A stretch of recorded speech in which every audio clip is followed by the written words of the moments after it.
아바 아버지라는 아바 아버지. 아바는 좀 더 친밀한 뜻이라고 합니다. 정말로 여러분, 우리가 마음속에 아바 아버지라고 부르는 그러한 하나님과의 관계가 되어 있는가? 이것이 오늘 초점이에요.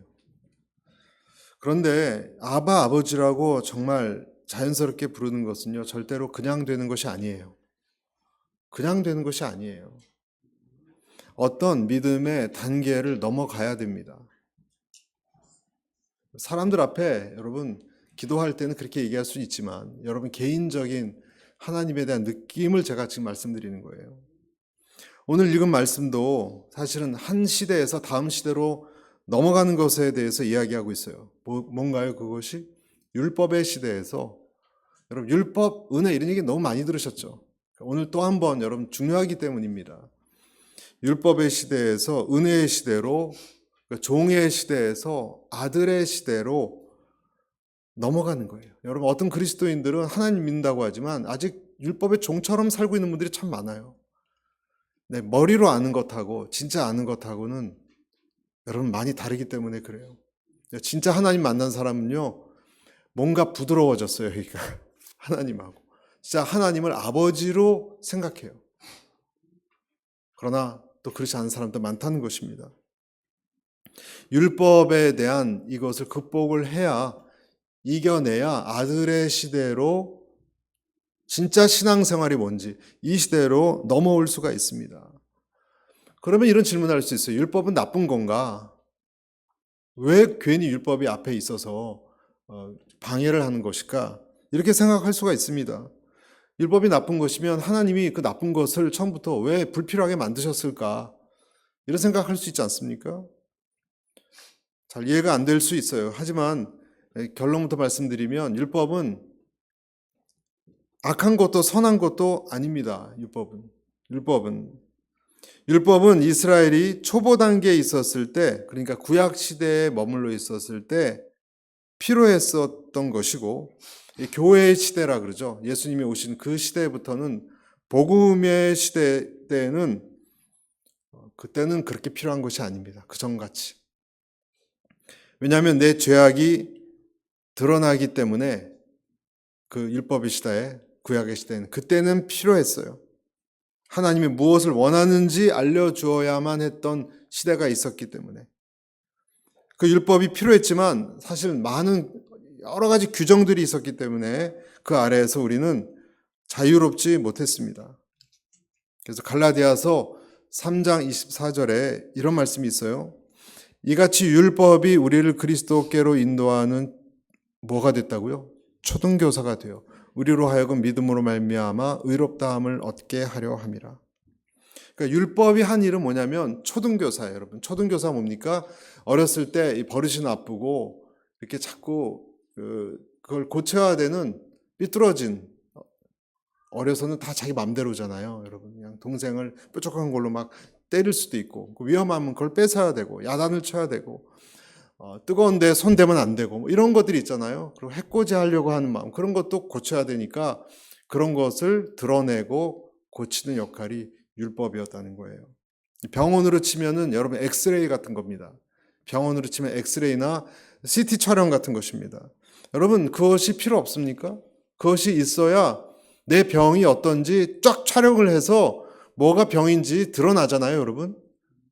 율법이 그런 것입니다. 그러나 그 CT 촬영을 했다고 병이 고쳐집니까?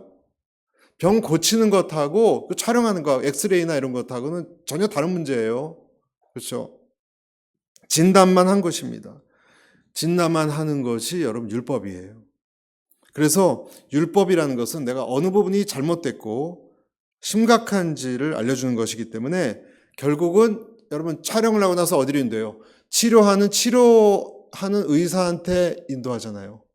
예수님에게 인도하는 거예요. 아멘. 그것이 율법이에요. 그러니까 그렇게 얘기하면 초등교사와 같다.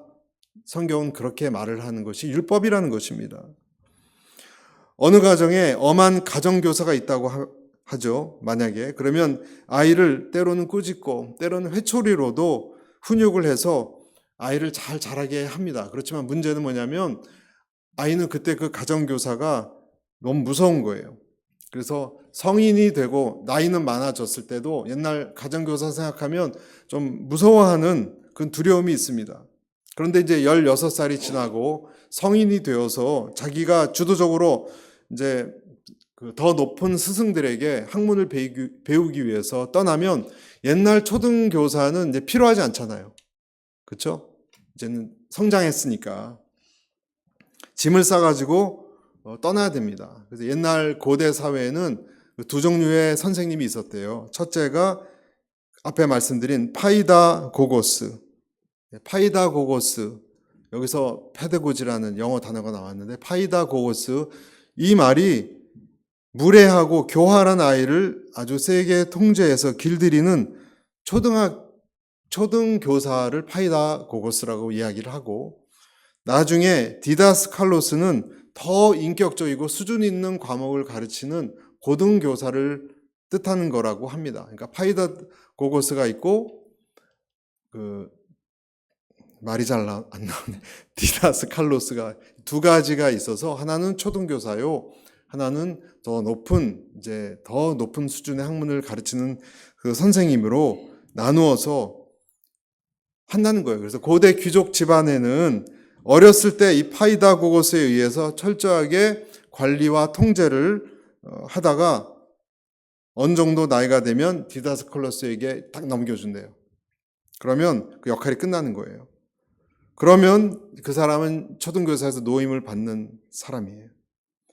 길 가다가 어렸을 때 자기를 가르쳤던 초등교사 선생님 만나면 인사하고 그냥 가볍게 악수하고, 왜냐하면 옛날에 노예들이 가르쳤거든요. 그러니까 악수하고 더 이상 두려워하지 않아도 됩니다. 아, 선생님 저 어렸을 때 가르치셨다고요? 고생 많이 하셨습니다. 이렇게 얘기해도 되는 거예요. 다른 종교는 여러분 신을 경배하는 인간을 어떻게 여겼냐면 종으로 생각했어요. 노예처럼. 여러분 많은 종교가 그렇습니다. 실제로. 내 명령에 무조건 복종하게 했습니다. 예를 들어 볼까요? 이슬람교는 무섭습니다, 여러분. 이슬람교는 굉장히 무섭습니다. 잘못하면 정말로 큰일 납니다. 그래서 이슬람 교도들이 그리스도인들 난민 중에 기독교의 이 내용들을 살펴보고는 이게 정말 가능한 일이냐고 굉장히 놀라워합니다. 하나님이 어쩌면 이런 하나님이 계실 수 있냐고. 그래서 그들의 마음이 녹는 경우를 많이 경험한다고 합니다. 애굽의 신들, 또 힌두교의 신들, 어떤 신들도 두려움 그 자체입니다. 우리나라 무속인들도 어떻습니까, 여러분? 그 신들이 해코지 할까봐 그 앞에서 벌벌 떨고 막 돈을 막 이렇게 뭐 몇십만 원씩, 몇백만 원씩, 액땜이라잖아요, 액땜. 여러분, 해코지 합니다. 하지만 여러분, 기독교 우리 하나님은 절대로 우리를 종으로 부르시지 않았어요. 구약 때도 종으로 부르신 것은 엄밀히 주인과 노예 사이에 그런 관계로 부르신 것은 아니에요. 아들로 부르셨어요. 아들이라도 여러분, 엄한 아버지 밑에서 가르침을 받을 때 뜻대로 살도록 훈계를 받는 것은 똑같습니다. 그렇지만 아들과 여러분, 종과 또는 노예와는 전혀 성격이 다른 것입니다. 사랑하는 성도 여러분, 우리가 기억해야 되는 것은 하나님의 아들과 딸이라는 것하고 그리고 종 노릇하는 것과는 전혀 다른 것인 것을 기억해야 됩니다. 아들과 딸은요, 사랑을 받아요. 정말 진짜 사랑을 받아요. 버림받는 부모 없는 자식들과는 다릅니다. 부모 없는 자식들과. 자식들은 그래서 불안하지 않고 안정감을 느낍니다. 양떼에게 여러분 보호자가 없으면 어떻습니까? 양떼는 불안한 거예요. 목자가 없으면 양떼는 양들이 많다고 편합니까? 목자가 없으면요, 양떼들은 불안해합니다. 항구가 있는 배가 바다를 여러분 마음껏 떠도는 거지, 항구가 없는 배는요 불안한 거예요. 돌아갈 항구가 없는 배는요 여러분 불안한 거예요. 모든 그리스도인에겐 아버지가 계시기 때문에 그 영혼이 안식을 누릴 수가 있습니다. 그래서 오늘 4절에도 보면 뭐라고 얘기합니까? 오늘 4절. 같이 읽을까요? 시작. 그러나 때가 찾아 하나님께서는 자기 아들들을 보내셔서 한 여자에게서 나게 하시고 율법 아래 나게 하셨습니다. 자, 때가 찾아 그랬어요. 때가 찾아. 어떤 때가 되니까 이제 율법의 시대가 끝나고 은혜의 단비가 내리기 시작한 때예요. 한 개인도 마찬가지입니다, 여러분. 어떤 사람에겐 율법처럼 굉장히 하나님이 거칠고 힘들게 느껴지지만 그가 어느 단계가 되면 하나님께서 은혜의 단비로 그를 휩싸일 때가 오는 것이고, 하나님이 우리 마음에 부드러운 마음, 십자가를 통해서 딱딱한 마음이 아니라 그때는 부드러운 마음으로 변하는 그 단계가 오는 거예요. 그리고 그때부터 우리는 달라져요. 여러분, 똑같은 교회 다니는 사람들이라도요, 진짜 마음이 부드러워져 달라지는 때가 오는 거예요. 그때 그 사람은 아바 아버지라고 부르게 돼요. 그래서 우리 성도님들이 모두 아바 아버지라고 정말 부르는 전혀 다른 차원의 신앙을 갖게 되시기를 축복합니다. 많은 그리스도인들이 속으로 율법의 시대, 두려움의 시대에 사실 살고 있어요. 나는 하나님을 어떻게 느끼는가? 어느 날 갑자기 우리가 얘기해서 넌 아바 아버지라고 부르라고 한다면 그렇게 못 불렀던 사람이 갑자기 그렇게 될 수 있습니까? 여러분, 두려움 속에 아직 하나님에 대해서 이미지가 너무 두렵고 잘못하면 큰일 날 것 같고 그런 사람에게 두려워하지 말라, 율법에 놓이지 말고 지금부터 자유해라, 그렇게 얘기를 한다면 그 다음 날부터 여러분 그런 것이 가능합니까? 여러분, 어떤 사람에 대해서 어떤 아이가 있다고 쳐보세요. 아버지가 너를 사랑하는 아버지지 엄격한 아버지가 아니야.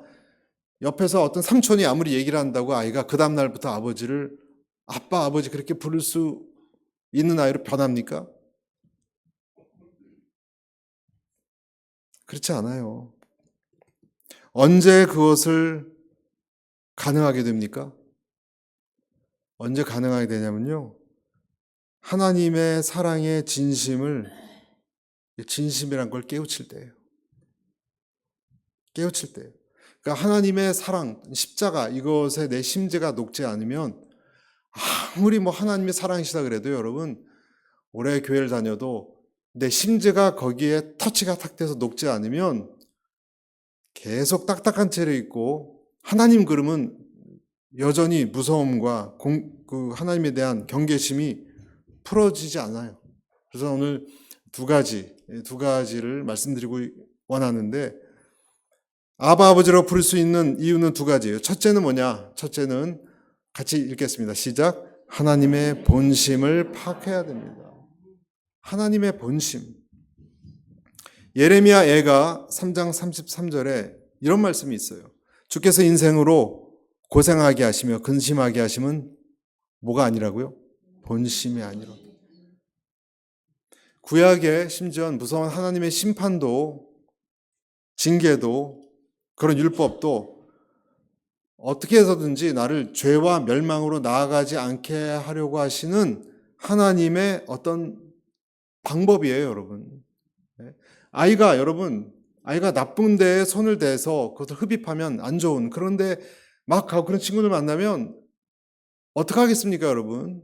제가 뉴스에 봤더니 어떤 한국의 엄마가 나쁜 데 빠진 자기 딸애 때문에 걔를 계속 악의 구렁텅이를 빠뜨린 애 때문에, 중학생인가 고등학생인데 그냥 흉기로 그냥 걔를 해서 형사 입건된 예까지 봤어요. 얼마나 화가 났으면. 물론 그건 잘못됐지만 그 아이가 정말 파멸한 쪽으로 빠지면 어떻게든 여러분 다리몽댕이라도 부러뜨리려고 가지 않겠습니까?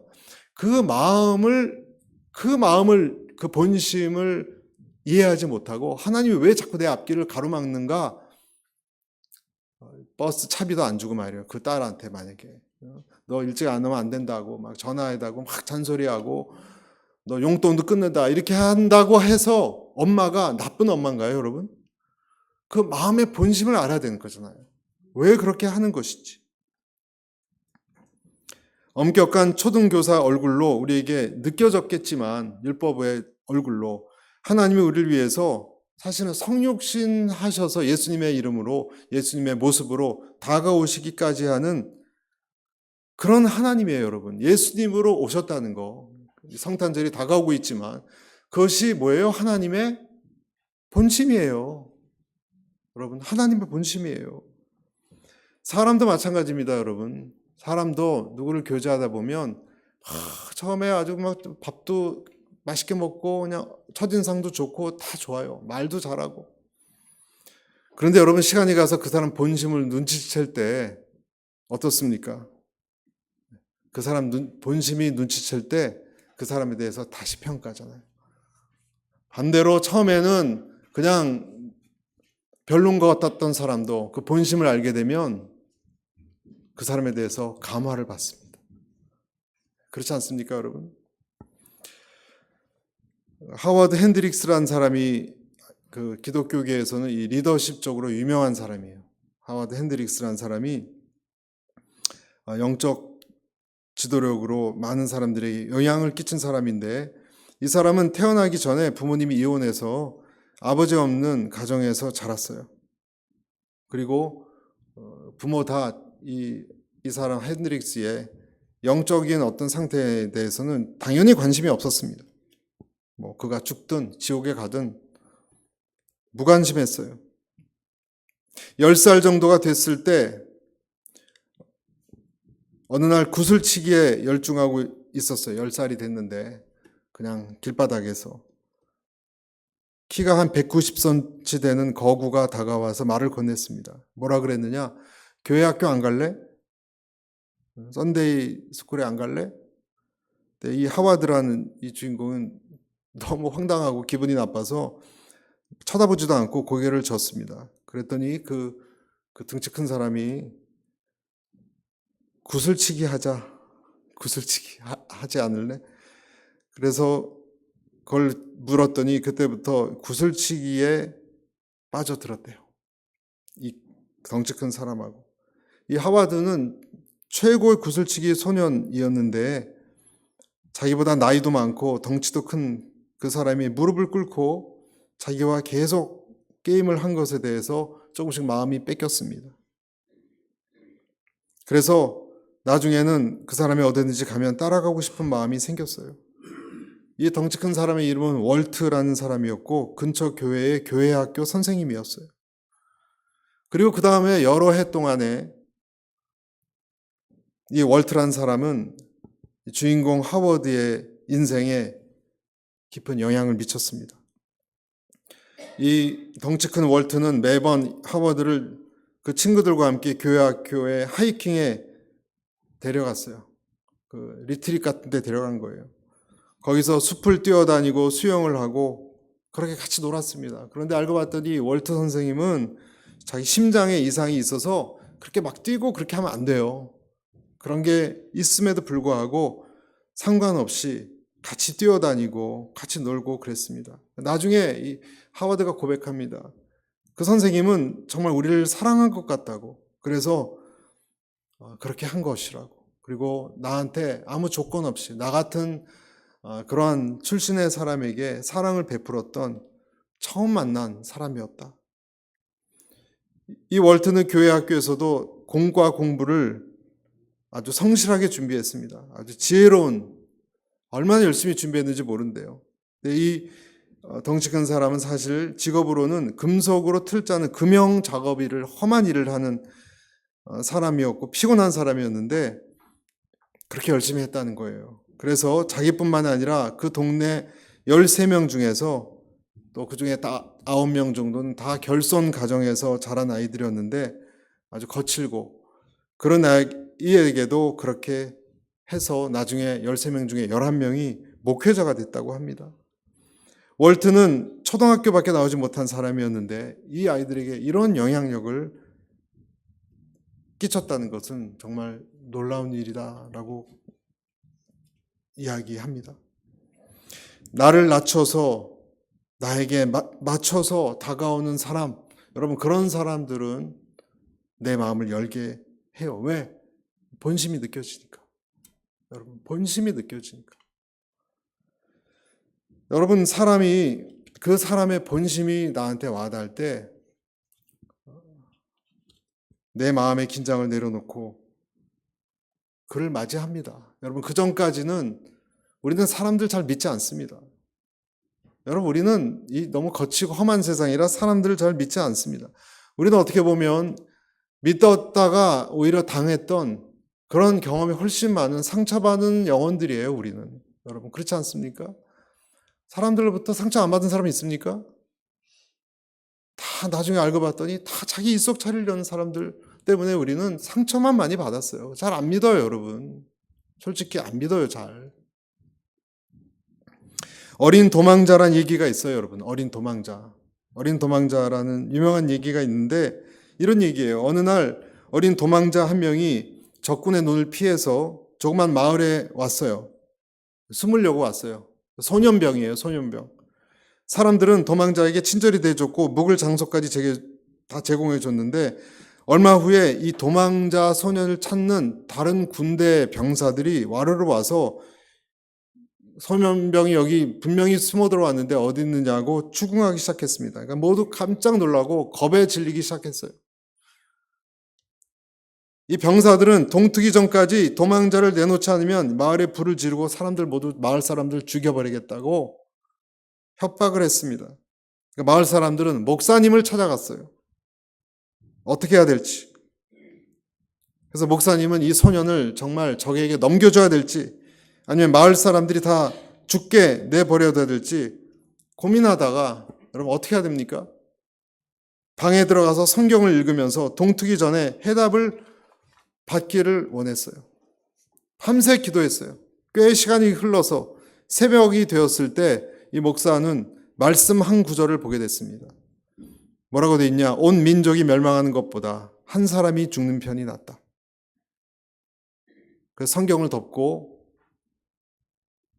병사들에게 얘기해서 소년이 어디 숨었는지를 알려주었습니다. 병사들이 도망했던 소년병을 끌고 가서 죽였고 그 다음에는 마을에서 축제가 벌어졌어요. 한 사람이 죽어서 나머지가 살았기 때문에. 하지만 이 목사님은 함께 기뻐하지도 않았고 깊은 우울함에 빠져서 자기 방에 틀어박혀 있었습니다. 그때 천사가 그에게 찾아와 물었대요. 너는 무슨 일을 했느냐? 저는 그 도망자를 적군에게 넘겨주었습니다. 천사가 말했습니다. 네가 메시아를 넘겨줬다는 것을 몰랐느냐? 목사는 괴로워하면서 다시 질문했습니다. 제가 어떻게 그걸 알 수 있었겠습니까? 천사가 이렇게 얘기했습니다. 성경을 그렇게 읽는 대신에 한 번이라도 소년을 찾아가서 그 눈을 들여다보았다면 너는 그것을 알았을 것이다. 여기서 말하고자 하는 것은 여러분, 천사의 말은 우리가 얼마나 타성에 젖어 있고 마음에 긍휼이 없는지 하는 것을 보여줍니다. 다른 사람의 슬픔에 대해서 무관심한 우리의 모습을 보여주는 거죠, 여러분. 마을 사람들이 살았을 수는 있지만 요한복음 4장에는요. 한 상처받아서 불행한 인생을 살아가는 사마리아 여인을 만나러 가는 예수님의 모습이 그려져 있죠. 예수님은 먼 거리를 혼자 오셨는지 너무나 피곤해서 우물가에서 쉬셨다고 했습니다. 그러니까 그 한 대낮에 딴 때는 사람 만날기가 두려워했던 여인이 나왔고 그래서 우리가 알고 있듯이 대화가 시작됐죠. 물 한 잔 떠달라고. 우리는 생각해야 되는 게 예수님이 도대체 어떤 마음으로 여기까지 왔을까? 여러분, 예수님이 여기까지 오셨을 때는 그 예수님 마음속에 무엇이 있었을까요? 무엇이 있었을까요? 이 사마리아 지방에 이름 없는 이 불쌍한 여인이 마음에 걸려서 오신 거 아닙니까, 여러분? 이것이 예수님의 본심 아닙니까? 여러분, 이분이 우리 하나님이세요. 이분이 예수님이세요. 그 멀리 있는 사람을 찾아가는 그 마음이 있으신 분이, 혈루병 걸린 여인의 옷자락, 다른 사람은 다 뭐라 그래도 그 여인에게 마음을 쓰셨던 분이 저와 여러분이 그렇게 사모하는 예수님이고 하나님이세요. 여러분 믿으십니까? 그래서 여러분, 예수님을 따라다녔던 제자들 있죠? 그 제자들은 구원도 구원이지만 복음도 복음이지만 예수님 자체를 너무 좋아했던 것 같아요. 예수님 예수님 자체를 너무 좋아했어요. 존경했고. 보통 리더가 죽으면 어떻게 됩니까? 아유, 이제는 벌장 다 봤다. 다 흩어집니다, 여러분. 리더가 죽으면 끝납니다. 잠깐 향수에 젖어 있으니 그때는 좋았지, 이렇게. 다 각기 제 갈 길을, 먹고 살 길을 찾아갑니다. 예수님이 로마 사람에게 처형되고 그 제자들이 어떻게 했습니까? 다 고향으로 내려가서 자기가 할 일을 찾아서 이제는 어부가 되어서 고기잡이를 하고 있었는데, 그때 부활하신 몸으로 예수님이 갑자기 나타나셨잖아요. 그때 어떻게 됐죠? 요한이 예수님이다 먼저 그랬더니, 주님이다 그랬더니 베드로가 어떻게 했습니까? 그 소리를 듣자마자 그냥 옷 입은 그대로 물에 첨벙 들어서 헤엄쳐 갔습니다. 저는 베드로가 왜 이렇게 앞뒤 생각 없이, 여러분 수영도 못하는 베드로가 이렇게 들어갔을까? 여러분 뭐가 있었을까요? 정말 보고 싶었던 사람을 보는 그 감동이 그렇게 한 것 아닙니까? 진짜 사랑했어요, 여러분. 사랑한 척한 것이 아니라. 나중에 그 예수님이 십자가에서 나중에 다 나오라 그런 다음에 예수님 뭐 하셨는지 아시죠? 그 고기 잡고 있는 사람들에게 나와서 숯불을 때워서 그 생선 굽고 계셨어요. 생선 굽고 자 앉으라고 수고했는데, 여러분 생선을 이렇게 앞뒤를 뒤집고 계시는 예수님 한번 생각해 보십시오. 얼마나 참. 근데 그 제자들이 쫙 앉아서 예수님 보실 때 그 손에 있는 뚫린 상처, 그 발등을 보면 그 뚫린 발등, 옆구리의 상처, 이마에 이런 상처, 그런 모습이 나중에 도마에게 보여줬던 상처가 일부 있었어요. 부활하셨지만. 그걸 보면서 제자들은 무슨 생각을 했을까? 그 마음이 어땠을까? 숙연해지고 참 눈물 나는 시간이 아니었을까? 둥그렇게 생선을 먹으면서, 여러분 그 장면을 한번 머리에 떠올려 보십시오. 제가 어렸을 때 서울에서 가끔 상위 군인 아저씨를 본 때가 있는데, 팔이 그냥 펄렁펄렁펄렁하고 다리에 그냥 목발을 짚고, 그런 분을 제가 어려서 설명을 드리면 징그럽기도 했지만 사실 막 너무 징그럽고 신기해서 막 가서 만져도 보고 싶고 막 그랬던 어렸을 때 기억이 나는데, 너무 그런 한쪽에는 그런 마음이 들었어요. 너무너무 고맙다. 너무너무 고맙다. 우리를 위해서 전쟁에 나가서 팔다리를 잃으셨구나. 그러면 여러분 그런 군인을 볼 때 너무 내 마음이 이렇게 한편이 이게 부드러워지고 따뜻해지지 않습니까? 여러분 희생이 없는 친근감이라는 것은 없어요. 여러분 희생이 없는 사랑이라는 것은 없어요. 그런 희생을 내가 볼 때 내 마음에 딱딱한, 정말 강철같이 이기적인 우리 마음의 한편이 이렇게 어루만져지는 것 같은 느낌을, 쓰다듬는 것 같은 것을 느끼는 거예요. 여러분 이 예수님의 하나님의 본심을 우리가 경험하지 않으면요, 하나님에 대한 사랑을, 진짜 사랑 고백하지 못합니다. 아버지 억지로 부르는 호칭이 아닙니다, 여러분. 이것은 갈라디아서 4장 19절에 이런 말씀이 있어요. 나의 자녀들아 너희 속에 그리스도의 형상을 이루기까지 다시 너희를 위하여 해산하는 수고를 하노니. 해산하는 수고는 물론 이것은 바울이 얘기한 거지만 예수님의 수고예요. 그 사람 하나님을 그렇게 부를 수 있어요. 그래서 6절, 우리 6절 다시 한번 읽어볼까요? 시작. 여러분이 아들들임으로 하나님께서 자기 아들의 영을 우리 마음속에 보내셔서 아바 아버지라고 부르게 하셨습니다. 우리가 하나님의 본심을 깨닫고 경험하고 아바 아버지로 진정으로 부를 수 있게 되기를 축복합니다. 또 한 가지 우리가 하나님을 아버지 부를 수 있는 것은요. 2번, 우리가 아버지라 부르면 하나님이 어떻게 하셨다고요? 그렇게 할 수 있는 어떤 것을 넣어주셔서 그래요. 이것도 너무 중요합니다, 여러분. 여러분이 하나님의 아들들이므로 하나님께서 자기 아들의 영을 우리 마음속에 뭐라 그러셨죠? 보내셔서, 오늘 6절에 그 아들의 영을 우리 마음속에 보내셔서 그렇게 할 수 있는 그것을 어떤 장치를, 어떤 마음을, 어떤 성분을 넣으셔서 아바 아버지라고 부르게 하셨다. 이것은 로마서에도 이렇게 되어 있어요. 무릇 하나님의 영으로 인도함을 받는 사람은 곧 하나님의 아들이라. 하나님의 영으로 인도함을 받는 너희들은 하나님의 아들이라. 그래서 우리가 아빠 아버지라고 부르짖느니라. 이런 말씀이 똑같이 있어요. 그래서 여러분, 양자의 영이라는 거 들어보셨죠? 이것이 크리스찬에게 있어서 아주 가장 강력한 특권입니다. 가장 강력한 특권입니다. 여행하는 사람이 여행 가이드의 인도함을 받듯이, 군대에 가면 쫄병이 그 상관의 인도함을 받듯이, 성경은 우리 크리스찬들이 어떤 분의 인도함을 받는다고 얘기해요. 늘 인도함을 받는다 그래요. 누가 이 영의 인도함을 받습니까? 하나님의 말씀을 좋아하는 사람, 하나님을 좋아하는 사람, 하나님의 말씀을 따르는 사람은 그렇게 돼 있어요, 여러분. 여러분, 그래서 성경을 잘 보면 이 말은 하나님의 아들이 되는 것은요, 노력해서 되는 게 아니에요. 노력해서 되는 게 아니에요. 하나님의 것으로 태어나야 돼요. 또는 양자의 영이 들어와야 돼요. 그래서 이 택함 받는다는 것은요, 내가 노력해서 되는 게 아니에요, 여러분. 하나님의 인도함으로 들어오는 거예요.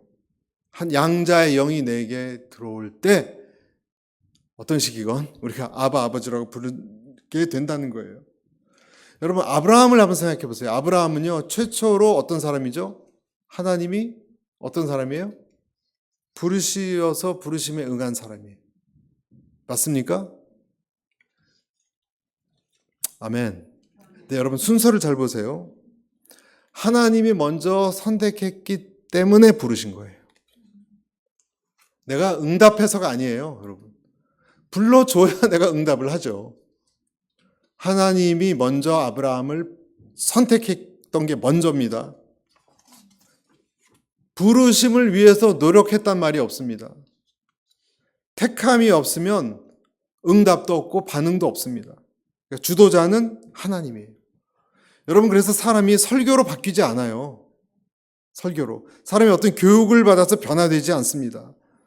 그가 변화된 이유는요, 여러분, 사람이 그 인생의 원줄기를 어떤 상위에 있는 사람이 붙들고 있기 때문에 그런 거예요. 여러분, 그것을 느끼십니까? 여러분에게 어떤 생명의 어떤 것이 심겨져 있다는 것을 느끼십니까? 예수님을 믿기 전에, 여러분, 우리가 구원받은 사람을 만나면 예수님 믿기 전에 뭔가 그 사람한테 내가 갖지 않은 어떤 것이 있는 걸 느껴요. 저는 느꼈어요. 저 뭔가 있는데, 뭔가 좀 다른데, 뭔가 이 세상 사람 약간 우주인 같기도 하고, 좀 다른데, 왜 저렇게 살까? 희한하다. 그러나 뭔가 내가 없는 뭔가 그 사람에게 있는 그것이 나중에 알고 봤더니 어떤 생명력 같은 거예요. 그것이 있어요, 여러분. 지식도 아니고 어떤 타이틀도 아니에요. 그런 걸 설명될 수 없는 거예요. 생명력 같은 것.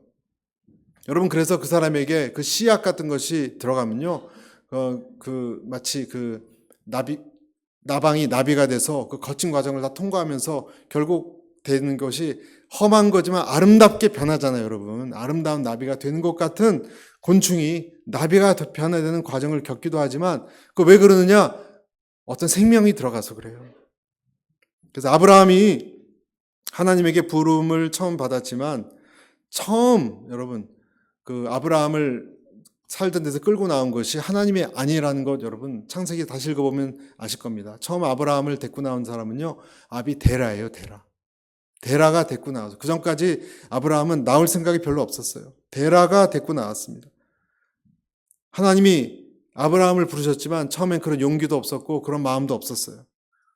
아브라함이 본토 친척 아버지 집을 반쯤만 떠났어요. 그런데 나중에 갈대아 우르에서 데라가 죽고 나서 아브라함은 본격적으로 하나님께 조카 롯을 이끌고 하란에서 나왔던 곳입니다.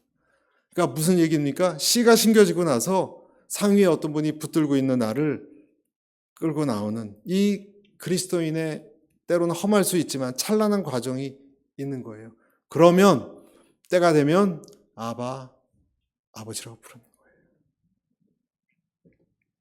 그래서 여러분, 내가 아바, 아버지라고 부를 수 있는 저와 여러분 될 수 있기를 바랍니다. 두 가지입니다, 여러분. 하나님의 본심을 아셔야 되고 하나님의 본심이 무엇인지 여러분 알게 될 거예요. 여러분, 내 인생 다 설명이 안 되겠지만 시간이 가면서 알게 될 거예요. 아, 그래서 그랬구나. 하나님께서. 아, 정말 하나님이 나를 사랑하시는 거였구나. 나는 하나님이 그래 특별히 이렇게 이런 길로 인도하셔 오셨구나. 내 인생의 원줄기를 그분이 정말 잡고 계시는구나. 그때 우리는 아바, 아버지라고 모시고 부를 수 있습니다. 그 호칭이, 그 마음이 우리 모두에게 늘 확고히 들어가 있기를 간절히 주의 이름으로 축복합니다. 기도하겠습니다.